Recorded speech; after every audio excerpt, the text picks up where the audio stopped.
কলকাতার বুকে লুকিয়ে থাকা ভারতের প্রথম গোপন বোমা কারখানা। নমস্কার, ওয়েলকাম টু কথায় কথায় বৈঠকি এই পডকাস্ট চ্যানেলে। আজকে আমরা কলকাতা শহরের কিছু অজানা ইতিহাস নিয়ে কথা বলবো। তুমি কি জানো, কলকাতার এক সাধারণ বাড়িতেই তৈরি হয়েছিল ব্রিটিশ ভারতের প্রথম বিপ্লবী বোমা।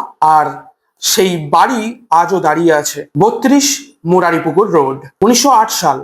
ব্রিটিশদের চোখে কলকাতা ছিল সাম্রাজ্যের দ্বিতীয় রাজধানী, কিন্তু গোপনে এই শহরই হয়ে উঠেছিল সশস্ত্র বিপ্লবের কেন্দ্র। বারীন্দ্র কুমার ঘোষ, উল্লাসকর দত্ত ও হেমচন্দ্র কানঙ্গ মিলে মুরারিপুকুরের একটি বাগান বাড়িতে বানান গোপন বোমা ল্যাবরেটরি। হেমচন্দ্র প্যারিসে গিয়ে বিস্ফোরক তৈরির প্রশিক্ষণ নিয়েছিলেন।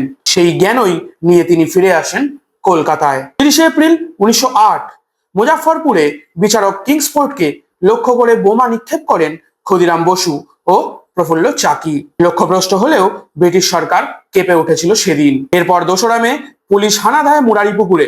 উদ্ধার হয় বোমা, রিভলভার, রাসায়নিক দ্রব্য ও বিপ্লবী নথি। শুরু হয় ইতিহাস খ্যাত আলিপুর বোমা মামলা, যেখানে অভিযুক্ত ছিলেন অরবিন্দ ঘোষও। কলকাতার রাস্তায় হাঁটলে শুধু ঔপনিবেশিক স্থাপত্য নয়, স্বাধীনতার গোপন যুদ্ধ লুকিয়ে আছে। এমন আরো অজানা কলকাতার ইতিহাস জানতে ফলো করো আমাদের এই চ্যানেলটিকে, এবং ভালো লাগলে লাইক, কমেন্ট এন্ড সাবস্ক্রাইব করে রেখো।